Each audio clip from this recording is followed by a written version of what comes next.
you rising higher and higher, burning through my soul. Girl, you're gonna Só na entrada, quer ver? Aí, Cezão. My brain is screaming, I don't know which 3, 4. way to go. Vai.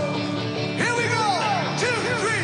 Your kisses lift me high. Minha gente, é Bruce Springsteen, maravilhoso Bruce Springsteen. Olha, gente, tá aí cantor aí que eu gosto demais, logo depois de Elvis Presley, né? Elvis é como é que é? Anconcur? Ou concur? E ele é o... vem depois aí, gosto demais do Bruce. Tá aí, ó. E vamos aproveitar esse clima de feriado, né? Proclamação da República, pedindo sempre pelo nosso país aí, pela nossa nação e pelo povo brasileiro também, tá ok? Olha, estamos com convidados maravilhosos, mas antes, eu convido você, vem junto, compadre. Em nome do Pai, do Filho e do Espírito Santo, amém. Vinde, Espírito Santo, enchei os corações dos vossos fiéis, acendei neles o fogo do vosso amor. Enviai o vosso Santo Espírito, e tudo será criado, e renovareis a face da terra. Oremos. Ó Deus, que instruístes os corações dos vossos fiéis com a luz do Espírito Santo, fazei que apreciemos retamente todas as coisas, segundo o mesmo Espírito, e gozemos sempre da sua consolação, por Cristo Senhor nosso, assim seja. Rogai por nós, Santa Mãe de Deus, para que sejamos dignos das promessas de Cristo. Amém. Quem como Deus? Ninguém como Deus. Jesus é o Senhor e não tem outro. Muito bem, minha gente. Vamos aos convidados, né? Nesta sexta-feira especial. Vamos começar aqui pela minha esquerda, tá bom? E a sua direita aí. Olha, ela que é nutricionista clínica e esportiva também. Maravilhosa. Está sempre aqui com a gente. Fala muito bem.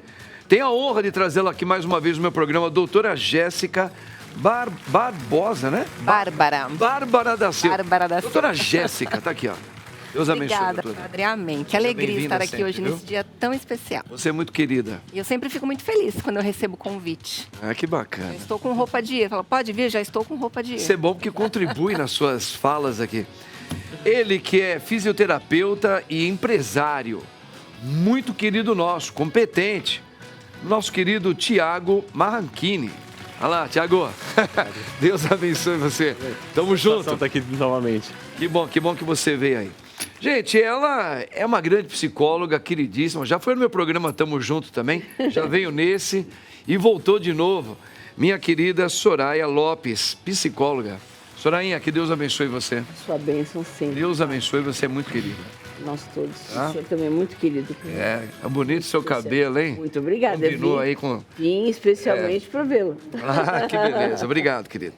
Ele é um dos homens mais inteligentes que eu conheço e conheci aqui na Rede Vida, nos meus programas, muito competente, uma pessoa com coração maravilhoso, brother do padre, palmeirense. Ele que é conferencista e consultor organizacional, gente. O cara só tem filhos de livro, assim, é um bocado aí, ó. César Romão.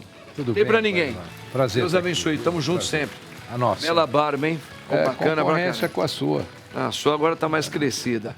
Gente, é o seguinte, ó, com essa bancada maravilhosa aqui, esses convidados, vamos aqui o pensamento do dia. Dá uma olhadinha, quero ver a opinião deles, ó. A cada minuto em que você sente raiva, você perde 60 segundos de felicidade. Olha aí, tá? É o Ralph Vando que tá falando aí. Gente, a cada segundo, cada minuto, né, em que você sente raiva, é um desperdício, é?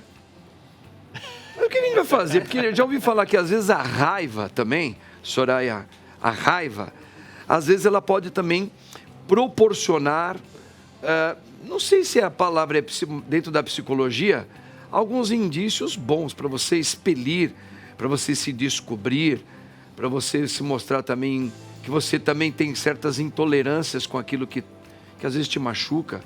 Mas ela realmente nos atrasa? Olha, existe aquela raiva que geralmente acontece quando o copo está para transbordar. Então ela serve como um termômetro para falar, bom, então eu aguento mais um pouco. Mas a raiva é um sentimento muito ruim. Atrasa realmente os pensamentos bons que podem ser usados para as coisas boas. Então esses momentos de raiva, de ira, né? Porque a raiva faz com que pessoas tenham... Quando se fala em perder 60 segundos, é no mínimo, né? Porque ninguém fica com raiva somente 1 minuto. Essa raiva cresce. Sim. Então a gente tem que sempre vigiar e prestar atenção com essa raiva.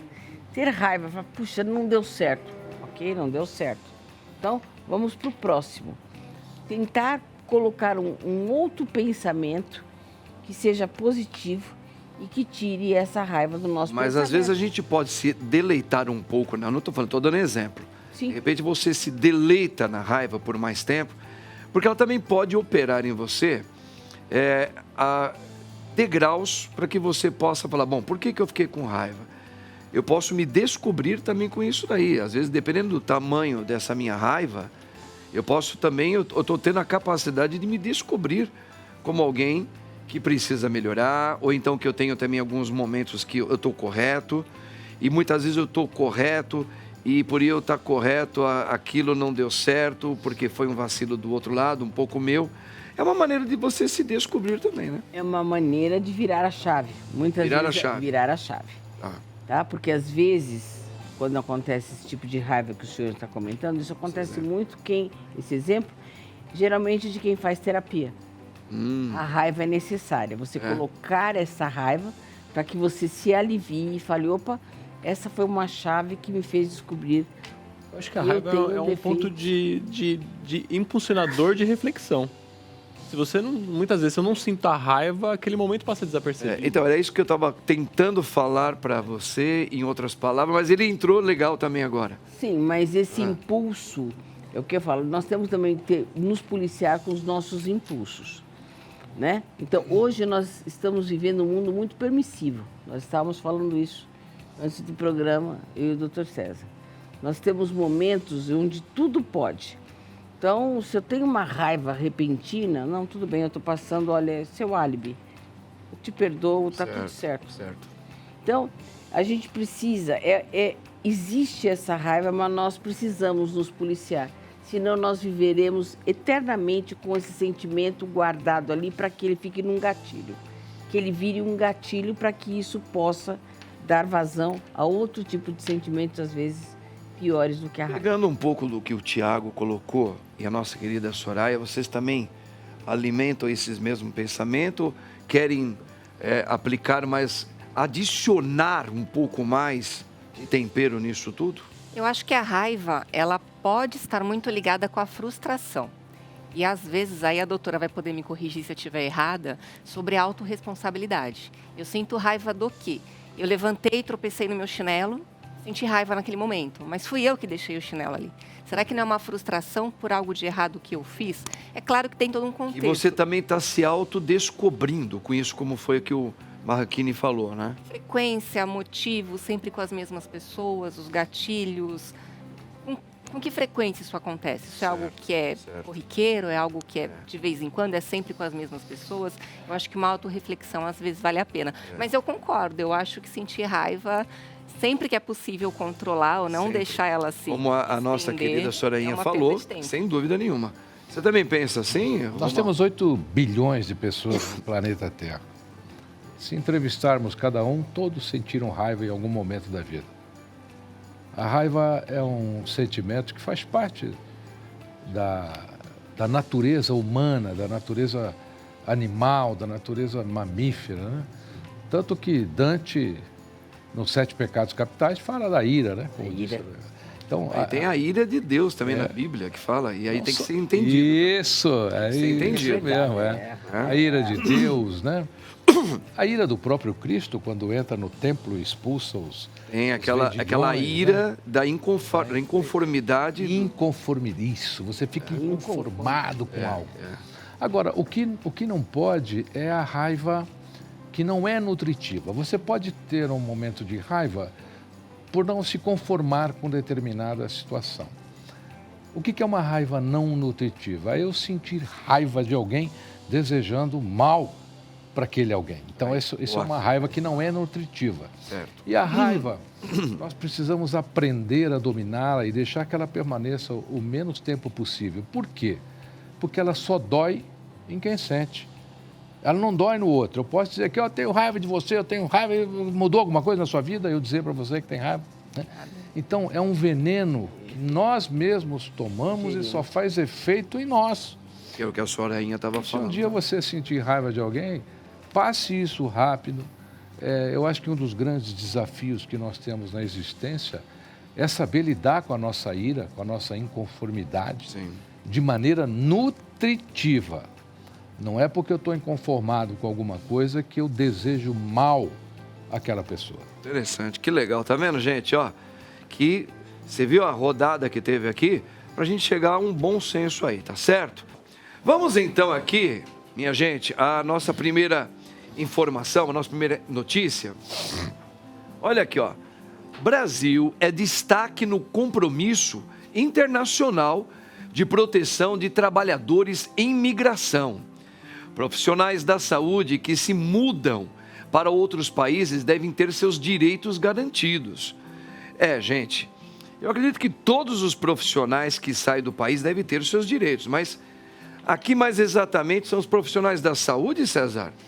Na realidade, esse é o tema do G20, né, que aconteceu, e ele vai ser retomado agora no G20 da África do Sul.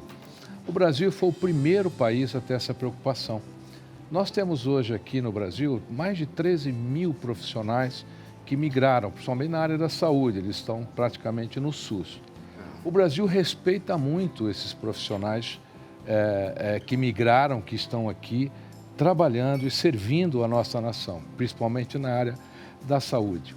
Lá fora, não é bem assim.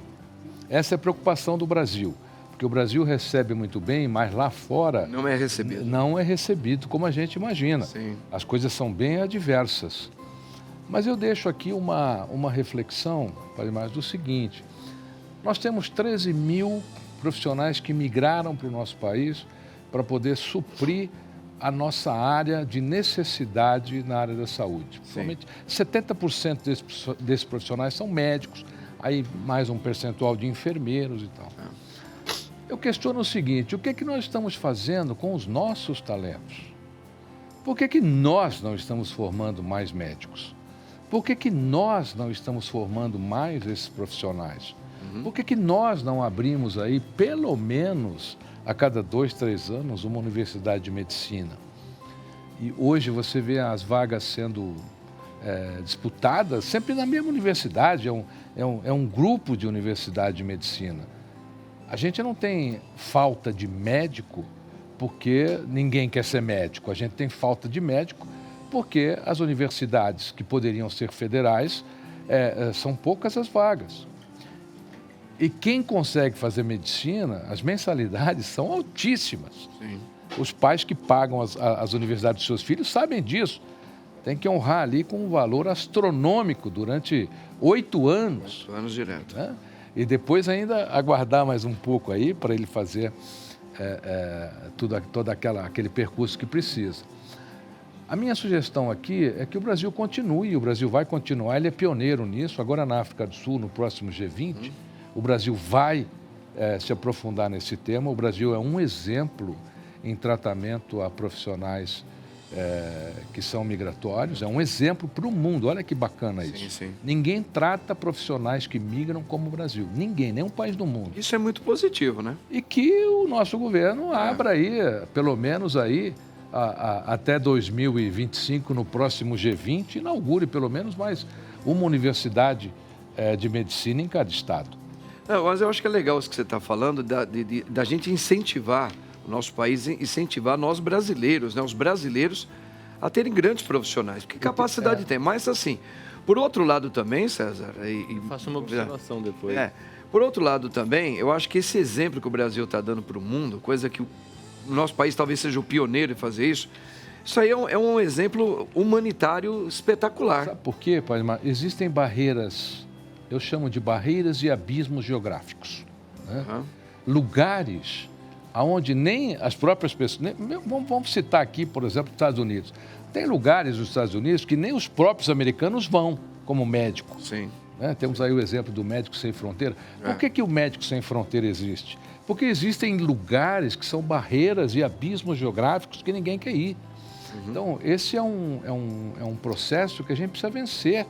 Nós precisamos derrubar essas barreiras No mundo e esses internacional, abismos né? geográficos no mundo todo. É que nem o racismo, né? Diz que o racismo no Brasil, comparado com a da Europa, nós estamos mais evoluídos, né? Existem leis mais rigorosas para quem é racista aqui no Brasil, claro, de umas coisas mais recentes, do que alguns países da Europa. Então, eu acho que, como exemplo, se a gente está fazendo esse tipo de acolhendo esses migrantes, para o mundo dessas fronteiras geográficas, para o mundo perceber que a gente pode ser irmãos, que pode acolher todo mundo, aqueles que são mais conservadores, falar, pera um pouquinho, o Brasil está sendo uma referência, está na hora de a gente se abrir para isso também. Não sei se vocês pensam isso, né? Acho que tem duas observações a fazer aí em relação a isso. Eu acho que os direitos, eles existem, acho que isso é muito voltado para a área médica. Os profissionais de outras áreas, vou falar da fisioterapia, que é minha área de atuação, na Europa ela é muito bem garantida, uma vez que você tem o seu diploma validado e que você está legalmente autorizado a trabalhar, né? O que eu percebo é justamente essas falhas geográficas, inclusive no Brasil, porque não é que a gente tem sim uma falta de médico, mas os profissionais da saúde, praticamente mais de 2/3, eles estão concentrados na região sudeste e sul. E aí você não tem um incentivo para a região centro-oeste, norte e nordeste para que você... População mais carente. Exatamente. Então, assim, a política hoje, educacional, do ponto de vista de vaga, né, ela não é adequada. Hoje, a gente tem pessoas formadas no ensino público e que ela se forma no ensino público, ela faz uma residência no ensino público e no momento que ela está no auge da carreira dela, ela sai do público e vai totalmente para o privado. E ela não presta mais o serviço no público. Ou seja, aquela brecha que você vai ter muitas vezes no norte, no nordeste, no centro-oeste, vai continuar lá e... São raríssimos E os casos. as pessoas têm que se formar no sul e sudeste para servir no norte. Por que não tem universidade de medicina no norte? Então, é isso. País do norte. Né? Porque, na verdade... Formem lá os seus profissionais. Se a O gente governo pegar, por federal precisa alertar para Se isso. a gente pegar, por exemplo, o modelo alemão, né, ele faz o seguinte, ele analisa o que ele pode ter vagas na universidade. Então não é que todo ano você tem 200 vagas para a área médica, não. Olha, esse ano a gente consegue acolher quanto no mercado? E para onde? E aí ele faz essa divisão justamente para isso. Então, se a gente tem hoje uma necessidade no Sudeste que está suprida, né? Claro que se a gente pegar no interior de São Paulo isso não acontece, então a gente reduz a vaga aqui e aumenta, por exemplo, no Norte e Nordeste. Sim. Né? E dilui mais as unidades educacionais. Né? Até o EAD, quando ele surgiu justamente para isso, para essas áreas mais remotas. Mas isso ainda assim se concentrou na região sul e sudeste. Legal, tá vendo, gente? Duas observações bem legais aqui, né? O tanto que o César colocou, como também o Marraquini está explicando duas realidades que mostram um dos problemas do nosso país aqui, que é bem legal discutir isso aí. Vamos ver aqui uma outra notícia aqui, gente. Vera Viel mostra fisioterapia após retirada de tumor. Cada dia uma vitória. Olha aí, ó. O Marraquini, né? Não, Marraquini, né? O Marraquini, esse é um assunto bem próprio aí da sua realidade também, né? É a esposa dele, né, que está passando por esse drama aí. Primeiro que assim, o tumor que ela teve é um tumor mais raro, né, que é o tumor de sarcoma sinovial, e ele tem essa característica não porque ele está dentro da articulação, mas por conta que quando você olha a histologia dele, ele tem a característica desse tecido sinovial, mas que ele envolve mais a região de periarticulação e não dentro da articulação. É um tumor bem maligno e bem agressivo, mas quando ele é descoberto no começo, ele tem um grau de resposta positiva. A fisioterapia ela vai tratar desde o momento imediato, né, da retirada desse tumor, porque você tem um tecido ali que ele foi removido e você tem parte do tecido adjacente que também foi removido. Então, na característica dela, foi removido da região da coxa, então você vai perder parte do tecido da derme, você vai perder parte do tecido muscular. que muitas vezes você é obrigado a aumentar essa área de retirada e com isso você vai acabar perdendo força, vai perder mobilidade e assim por diante. E aí a fisioterapia ela vai atuar tanto no processo, ela pode atuar no processo de cicatrização, né, da intervenção cirúrgica, quanto no processo de manutenção, ganho da força e melhora da qualidade de vida. Entendi, isso é legal, cara. Então, assim, ela foi operada num hospital renomado em São Paulo, né? Já está dentro de um centro de reabilitação, ela não está nem mais dentro do hospital propriamente dito, apesar de que ela poderia estar internada. Mas a fisioterapia no pós-operatório imediato, ela vai seguir com essa paciente até o processo de recuperação. Uma segunda fase dessa retirada do tumor é que ela vai provavelmente fazer uma imunoterapia, ou uma quimioterapia, ou uma radioterapia, e isso também vai gerar alguma sequela para ela, né? Se for a quimioterapia, uma sequela um pouco mais agravante, a radioterapia mais localizada, e a imuno e a quimio uma coisa mais sistêmica, né? Então a fisioterapia ela vai acabar atuando dentro desse processo de ganho, manutenção de força e melhora da qualidade de vida da paciente. Que legal saber que a fisioterapia também pode ser um auxiliar, como está sendo. E o problema de retirada de tumor, e quando você vai fazer a quimioterapia, o problema é sistêmico. Por mais que ela possa ter retirado da coxa, se ela for fazer a quimioterapia, não sei se é o caso dela da indicação, aparentemente parece que não, o coração vai pagar um preço por isso, né? O pulmão paga um preço por isso, o processo de descondicionamento paga um preço por isso, e aí depois você acaba tendo todas as questões também psicológicas associadas. Posso lhe fazer uma pergunta? Claro. Essa parte funcional, porque é dos membros inferiores, né? Então, essa parte da fisioterapia é dedicada à parte que foi retirada esse tumor. Nesse primeiro momento? Nesse primeiro momento, sim. Momento, sim. O que a gente não consegue, né, é olhar o indivíduo somente pelaquela lesão. Né? Alguns anos atrás, a gente olhava a especialidade da mão direita, especialidade da mão esquerda, a gente tende a olhar o indivíduo mais como um todo. A princípio, você olha primeiro aquele segmento que foi retirado, né, daquele membro. Então, membro direito, por exemplo, mas você não vai deixar de tratar o membro esquerdo assim por diante. Até porque quando você começa a trabalhar os dois, a gente sabe hoje pela literatura que o outro membro acabará respondendo para ganho de força também.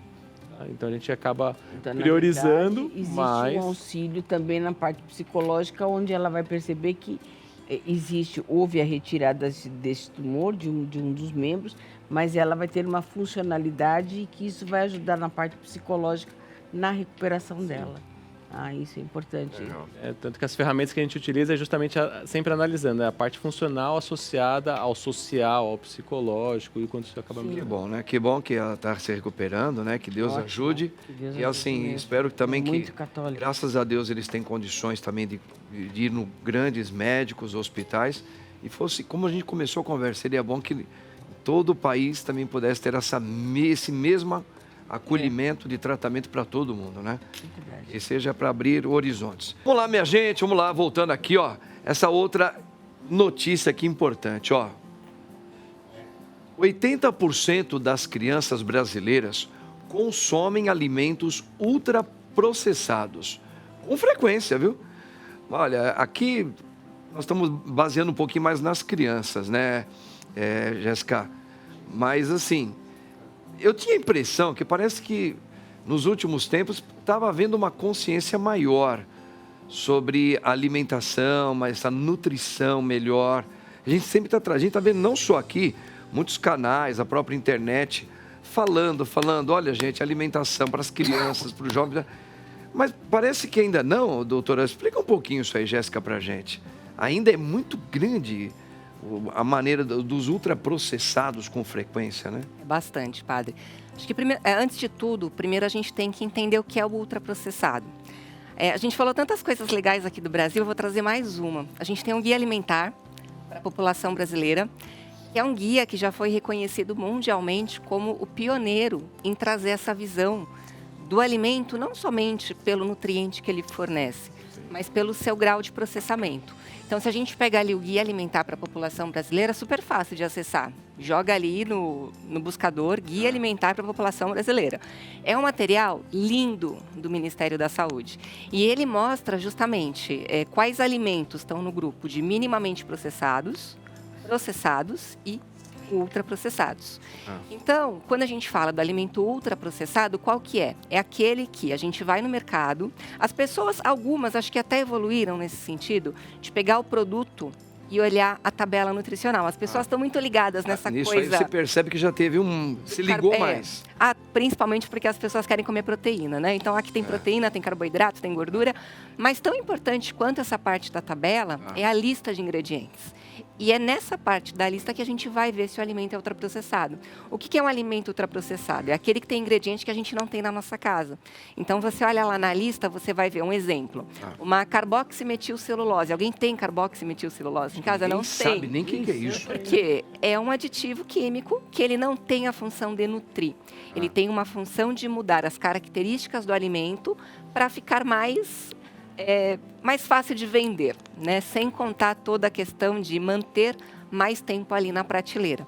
Se a gente começa a fazer uma reflexão... aquela coisa toda. Conservantes, edulcorantes, emulsificantes, tem aroma, diversos aquela aditivos. coisa toda. Exatamente. Então, se a gente come, por exemplo, uma gelatina de uva, a gente não está comendo uva, a gente tem ali um aditivo, vários aditivos, na verdade, que vão conferir a cor da uva, o sabor da uva, o cheiro da uva. Sim. A base, na verdade, é a mesma. O que muda são esses aditivos. Então, acho que o primeiro ponto é esse, a gente entender o que é o alimento ultraprocessado. Faz mal para todo mundo, o que o padre falou, não é só para criança. Sim. É para criança, é para o adulto, é para o idoso. É que a gente tem que pensar que a nossa criança de hoje, ela é o adulto de amanhã. Ele vai ser o idoso depois. Claro. Então, se a gente não começa a cuidar dessa base, quando esse paladar está sendo formado, quando essa saúde está sendo desenvolvida, a gente vai ter problemas lá na frente. Pensando, inclusive, em saúde pública, problemas muito grandes. Até porque a gente está falando na história muito recente, vou falar da minha geração de criança, que eram meus colegas também. Os pais, eles tinham maior dificuldade, não tinha-se essa facilidade que a gente tem hoje de ir no mercado e comprar bolacha, comprar bala e chocolates. Para você ter alguma coisa nesse porte, muitas vezes era um final de semana ou outro que o pai ou a mãe podia trazer uma caixinha de chocolate para dividir com vários irmãos aqui. O refrigerante, a gente quase não tinha, era limonada ou era água só. Então, assim, a gente tinha uma coisa mais natural. A minha geração nasceu, depois começou a vir a facilitação de esfirra, pizzas, doces, vai no mercado, você compra isso. E agora, mais ainda a geração dessas crianças, né? Exato. O ultraprocessado virou...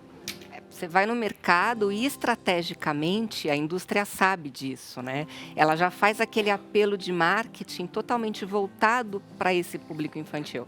Então, é um produto que tem uma turma da Mônica, é um produto que tem uma embalagem colorida. No mercado, na gôndola, ele não está lá em cima onde a criança não alcança. Ele está ali na parte que está no olho para a criança. É proposital, é marketing, para os pais. Então, tem essa facilidade toda e a questão, obviamente, do custo, né? A gente precisaria abrir menos pacote e descascar mais, né, doutor? Descascar bem mais. Essa premissa... Nós vamos ter que voltar para o sítio, para a chácara, na terra, a pé, né? É isso aí, fogão de lenha. Vamos ver. Oh, delícia. Vamos ver, vamos chegar lá, se Deus quiser um dia. Como a polarização política afeta o corpo e a mente. Novo levantamento realizado nos Estados Unidos revela dados preocupantes sobre a influência de discussões políticas na vida de indivíduos. Sorainha, Sim, ó. olha aí, nós estamos colocando um exemplo agora dos Estados Unidos que revela esses dados preocupantes aí sobre essa influência na discussão política, né? Nós tivemos agora a eleição nos Estados Unidos, onde nós presenciamos agora, há pouco tempo, até eleições aqui no Brasil, e essa polarização política nos preocupa bastante a nível mundial, porque não é uma polarização política, é uma ira.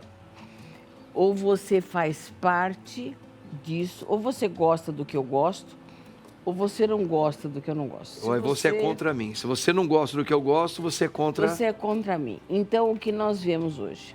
Em discussões, a gente fala, nunca se discute política e religião. Hoje, o que mais se discute... É política. É política.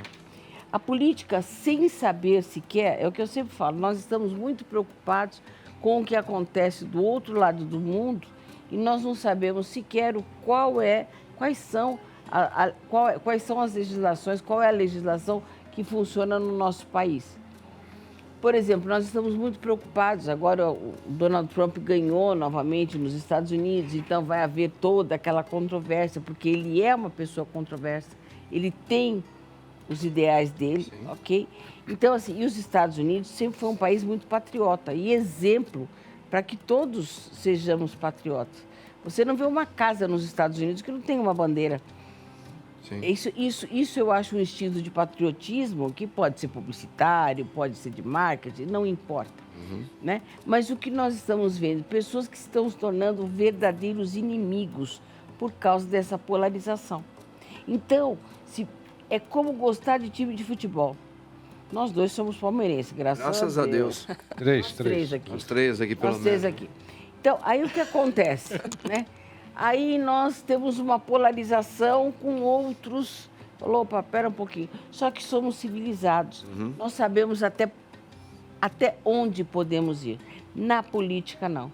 Porque se levanta, por exemplo, uma porção de questões de vida pregressa do que aquela pessoa foi antes de entrar na política. E aí as pessoas que não querem, só querem saber da mídia. Culpa de quem? Eu sempre vou bater nisso. As redes sociais nos alimentam de fake news e nós compramos sem perguntar o preço. Verdade. Nós compramos, nós aceitamos assim, ó. E aí nós geramos comentários e esquecemos que em nosso grupo Mas de eu percebi que nós convivência, ficamos assim mais com uma intolerância, havendo essa polarização, mesmo aqui também, né? Sim. E lá nos Estados Unidos. Sim. Foi depois que isso aqui surgiu como uma... Exato. Da pandemia para cá, todo mundo começou a usar mais. E a gente viu E a o que preguiça. aconteceu no Brasil, né? Não, e a preguiça, e aí é o seguinte, né? Ninguém quer saber realmente o que está acontecendo. Nós recebemos um produto que já vem pronto. A estatística... Nós tivemos uma discussão política que foi televisionada ao vivo, um discurso dos candidatos para propor, para discutir a proposta de cada candidato. Aquilo virou um ringue. Foi. E para nós, que somos eleitores, ficamos como? Você vai ver aquela pessoa como um político? Você vai se sentir inseguro. Isso gera uma insegurança. Isso gera medo. Ira. Quantos 60 segundos não perdemos? Perdemos... nessa época? Entendeu? Quantos 60 Entendeu? segundos boa que ela falou. Mas Quando eu existe- digo que a ira é complicada com relação a isso, porque Nesses nós casos, precisamos, como nós precisamos nos policiar, Sim. porque naquele momento o que nós estamos vendo, o que está sendo colocado, é muitas vezes um sentimento que está tão guardado que nada tem a ver com a política. Sim. Então, isso nós esquecemos da necessidade da política pública realmente para o nosso país, com a medicina, com a criação de novas faculdades, de um projeto que eu vou dizer, vou voltar lembra do projeto Rondon? Rondon. Que Sim. nós tínhamos na Amazônia e que funcionava maravilhosamente bem. O que foi feito Marechal disso? Rondon, é. Marechal Rondon. O que foi feito disso? Então, quando nós falamos de política pública, ninguém mais fala disso. Não. Todo mundo fala, olha, nós vamos implantar um aplicativo novo que para você se fazer uma queixa, é só você apertar. Que isso? Nós não queremos isso. Isso não é fazer política. Isso não é fazer política. Verdade. E essa polarização política está cada vez mais fazendo com que nós retrocedamos ao tempo. Nós não estamos indo Estamos para fazendo frente, uma não. guerra entre nós também. Entre nós. Existe uma necessidade humana, isso desde o princípio da humanidade, de pertencimento. Eu chamo de síndrome de pertencimento. O ser humano necessita pertencer a algo. Então, eu pertenço ao grupo que torce por determinado time, eu pertenço ao grupo que torce por determinada política, né? E essa síndrome de pertencimento, ela é egoísta, porque é exatamente o que o Padre Mário falou, quer dizer, se você não torce por time que eu torço, você não é meu amigo. Contra mim. Se você não torce para a política que eu sigo, então você é contra mim. Então, essa síndrome do pertencimento, ela causa todas essas confusões. O ser humano precisa aprender a separar as suas escolhas do que ele quer que o outro seja. Quando os portugueses chegaram ao Brasil e encontraram os índios, o que aconteceu? Eles são diferentes de nós, temos que fazê-los iguais a nós.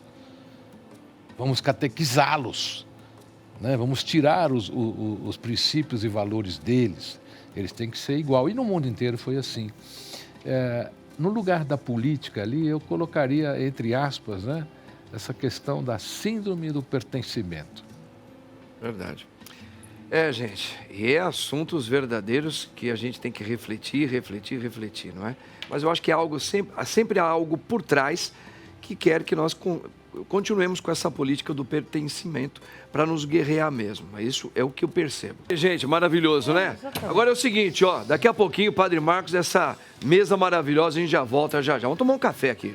Meu povo, olha aqui, ó, voltamos, depois de um cafezinho gostoso.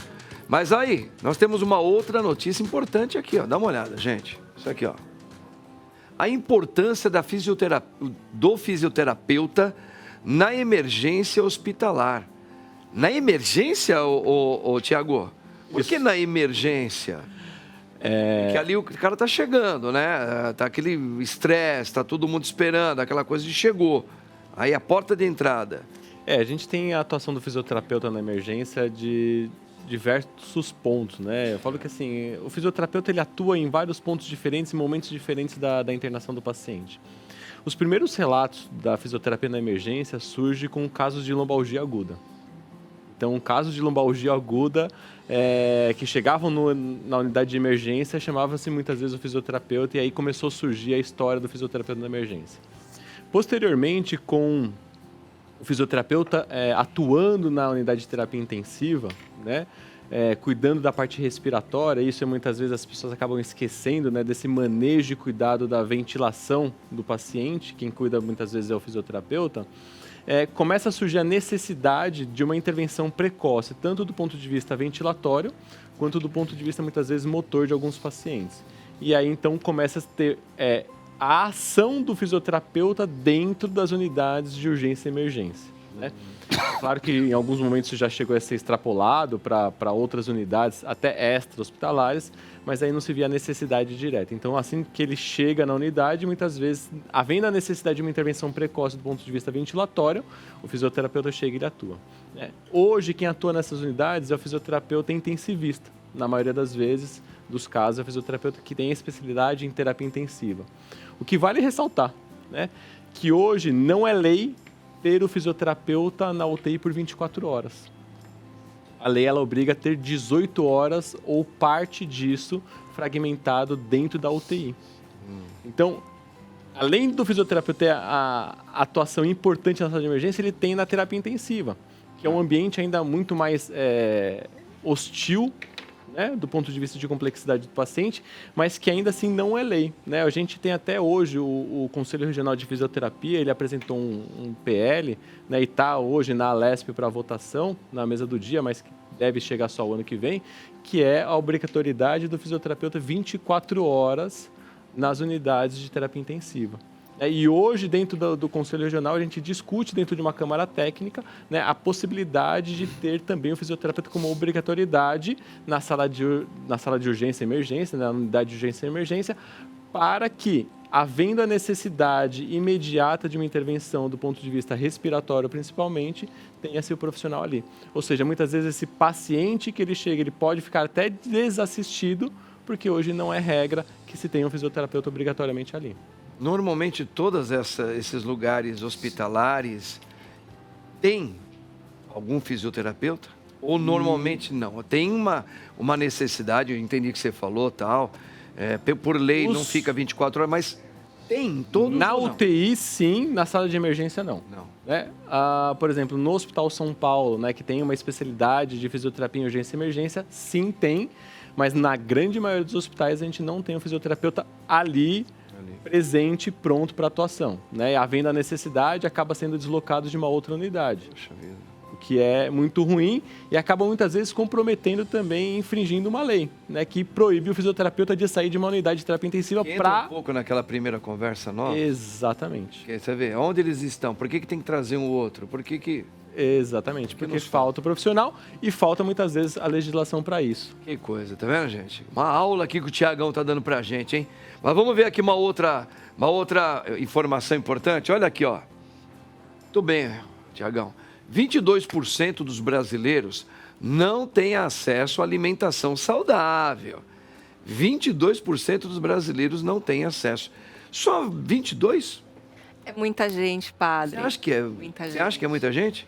Se a gente parar para pensar em números brasileiros, somos 200 milhões aproximadamente. Está falando aqui de mais de 40 milhões de brasileiros. É uma insegurança alimentar e, detalhe, é uma insegurança alimentar que ela tem 3 níveis diferentes.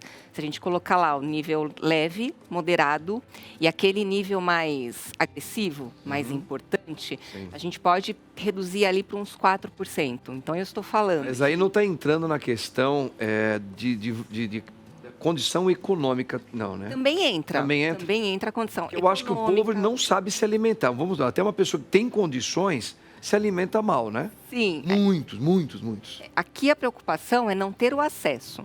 Porque tem aquela pessoa que tem o acesso, mas ela opta em não se alimentar de uma forma adequada. E tem aquela pessoa que realmente não tem o acesso. E isso é uma insegurança alimentar também. Às vezes, o que ela consegue comprar são os alimentos ultraprocessados, que a gente falou, que alguns são realmente muito baratos. São baratos. Pega um macarrão instantâneo, por exemplo. Você sacia a sua fome, mas você não se nutre. E isso é o que a gente chama de fome oculta. Você não sente fome, mas o corpo ele está carente de nutrientes. Então, é um número que assusta. E até a gente que atende ali na prática clínica, no dia a dia, até nos traz para algumas reflexões, sabe? Porque muitas pessoas, elas têm esse acesso, só que vivem numa bolha, né? E aí a gente tem esse monte de informação do tal terrorismo nutricional, né? Então, a gente vive num momento que não se pode mais nada. Ah, o pão vai fazer mal, o leite vai fazer mal, o queijo vai fazer mal. E olha o quão privilegiados nós somos de poder escolher o que a gente come ou não come. Mas ainda assim, a gente tem pessoas, brasileiros, o que é muito triste dizer, inclusive crianças, que não têm acesso a alimentos básicos. É o arroz, é o feijão, é comer uma carne, um frango, legumes, Saladas, verduras, né? Essas uma saladas, alface, são uma alface, que a alface é feminina, fala certo, que não tem acesso a esses alimentos tão básicos para o brasileiro. É uma pena, né? Mas é muito importante mesmo, né? Muito importante. Eu vou precisar muito dos seus trabalhos aí, porque eu tô... Vou adorar, padre. Eu não tenho problema em falar isso, não, né? Eu tô com um problema de gordura no fígado muito grande. E o doutor Mohamed, ele veio uns dias atrás aí, ele falou, padre, o senhor está clinicamente, o senhor está quase bom, se não fosse o seu fígado, tá? Porque o seu fígado, ele está comprometendo, pode mexer até um pouquinho com a, como é que chama aquela, que é a insulina, né? Sua insulina está começando a ficar um pouco perturbada com isso aí. Mas legal, depois a gente vai falar sobre isso. Ah, meu povo, olha aqui, vamos mais uma notícia aqui. Essa aqui é interessante também, dá uma olhada aqui, ó. Olha aqui. Brasil tem 1,7 milhões, né, de indígenas e mais da metade deles vive na Amazônia legal, tá? Ô César, Vamos lá. os indígenas, a maior parte fica lá na Amazônia mesmo? Então, a população dos povos originários, né, que assim é a nova denominação, Sim. nos últimos 12 anos ela cresceu 88%. Nossa. O que é a Amazônia Legal? São aqueles estados do norte. Então, Mato Grosso do Sul, Roraima, Rondônia, Acre, a própria Amazônia. O Brasil, a gente falou algumas coisas do Brasil aqui, né? O Brasil, por incrível que pareça, ele é o melhor país do mundo em tratamento a povos originários. Os outros países, praticamente, exterminaram. Os povos originários não conseguem habitar a sociedade em outros lugares, principalmente na Europa, Estados Unidos, como aqui no Brasil.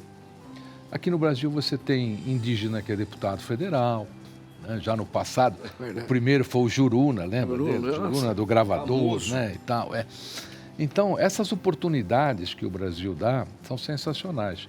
Agora, nós temos aí algo a fazer. Por quê? Porque nos últimos 12 anos essa população cresceu 88%. Mas ela cresceu na sua origem ou ela cresceu... Cresceu na sua origem, o pai, o filho, e nasce... Mas mantendo a sua cultura?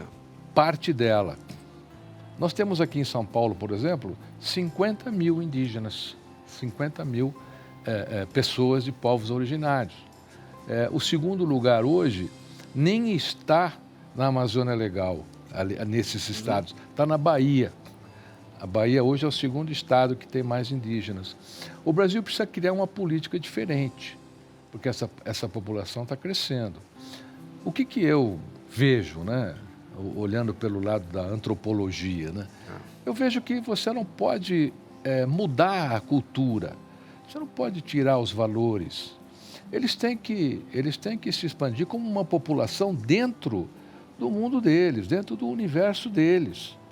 Porque eles mantiveram essa cultura durante centenas de anos, né, no mundo todo. E o nosso indígena hoje, os nossos povos originários hoje, na minha opinião, são os mais importantes do planeta. Porque nenhum tem o tratamento que tem o Brasil, embora o Brasil tenha muitas falhas. Claro. Quando o governo permite a invasão de terra indígena, por exemplo, né, onde eles são expulsos da própria terra demarcada para eles, né? E a evolução da cultura, quer dizer, essa cultura nós não podemos deixar morrer. Nós não podemos querer que o indígena seja igual a nós. Fala, não, você tem que fazer faculdade, você tem que ter um diploma, você tem que se formar. Não, o universo dele é um outro universo cultural. Aliás, os povos originários são hoje os grandes responsáveis por boa manutenção da nossa natureza. Hoje a medicina deve muito a eles, porque até hoje, quando eles precisam de alguma coisa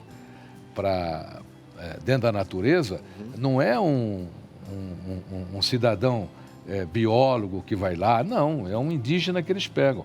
O Exército Brasileiro, por exemplo, ele tem um trabalho na Amazônia Legal, que compreende esses estados todos, que quando o trabalho é em selva, o indígena é quem vai à frente, é quem ensina. Sim. O Exército hoje tem dentro do seu legado indígenas que são militares. Sim, sim. Porque ninguém conhece melhor que eles. É legal, isso aí seria legal mesmo a gente cultivar essa origem deles, né, a cultura própria deles aí. Mas a gente sabe que tem toda uma política por trás. Ele chega num congresso, vai vestir terno. Então, entendeu? Isso é o que o mundo fez. Nós não fazemos, mas nós estamos prestes a fazer se não tivermos uma política melhorada. Introduzindo neles também a vontade de eles meio que se civilizar segundo os ocidentais, aquela coisa toda. Vamos a uma outra notícia aqui importante. Eu dar uma olhada aqui, gente, ó. Odiar o diferente é fácil, porque nos impede de pensar, diz Leandro Carnal. É isso mesmo, minha querida Sorainha? Vou dizer uma coisa para o senhor. Eu fui atrás da etimologia da palavra ódio, que vem do latim, o odium. Odium? Odium. E das 6.912 línguas faladas no mundo, somente 8 são de origem latina. Vem do latim. E esse ódio acompanha essas línguas. O ódio nada mais é do que a aversão daquilo que nós estávamos falando, da ira, daquilo que nós estávamos falando, da raiva. Ou seja, o ódio é um sentimento que você só alimenta quando você vive em coletividade. Fala, como assim, senhora? Que história é essa? Vou dar um exemplo. Você convoca numa rede social hoje, vamos nos unir, vamos nos encontrar e pegar a torcida de tal lugar. O ódio não se alimenta. Se eu tenho ódio de alguém, eu não vou poder tomar uma atitude porque eu vou responder civil e criminalmente por isso. Se eu tenho uma turba e essa turba se manifesta, isso faz com que as punições sejam menores. Entendo. Então, quando existe a história da preguiça, a gente que não é legal, porque pensar é solitário, padre. Fazer nós pensarmos que de onde vem esse ódio, por que mantemos esse ódio, e não só porque nós compramos a ideia, como disse o César, nós temos necessidade de vivermos numa coletividade, é um pertencimento. O ódio faz parte desse pertencimento. Infelizmente. Então, hoje, quando nós vemos que, quando Leandro Carnal, eu respeito muito Sim, sim. Eu acho ele um historiador e um professor maravilhoso. Realmente, vira uma coisa mais fácil, vira uma zona de conforto. Mas a gente também sempre foi levado, com toda essa conversa que nós estamos falando, de uma necessidade de fazer o outro não pensar, né? A Exatamente. gente sempre ouviu falar isso nas escolas, desde que a gente era pequenininho, que vamos dar pão e circo pro povo, vamos fazer eles se valorizar mais o futebol, mais as coisas. E infelizmente acontece isso. O ódio é uma ferramenta da legião do mal, né? É. A legião do mal precisa pregoar o ódio. Nós tivemos uma manifestação agora com a nossa equipe de futebol. Que pronto. Olha, pelo amor de Deus, com todo respeito. Ô, meu povo, olha só, nosso tempo acabou. Mas aí, o padre, eu fico muito feliz que vocês vieram e já contribuíram e contribuem demais aqui com a gente aqui, tá? Agradeço você, minha querida doutora Jéssica. Obrigada, padre. Vai voltar, não vai? Com certeza. Você sempre coloca muito bem as suas, Obrigada, padre. seus pensamentos. Meu querido Tiago Marrachini, como sempre, muito inteligente e ajuda demais. Sorainha, você é espetacular. Padre. E o senhor também, padre. Você mora aqui com a gente já. O senhor comigo. Irmão, sou seu fã, hein? Obrigado, Você tá muito bem com essa barbona grisalha aí. E olha só, gente, que Deus abençoe você em nome do Pai, do Filho e do Espírito Santo. Um feriado maravilhoso. Olha o Bruce aí, ó.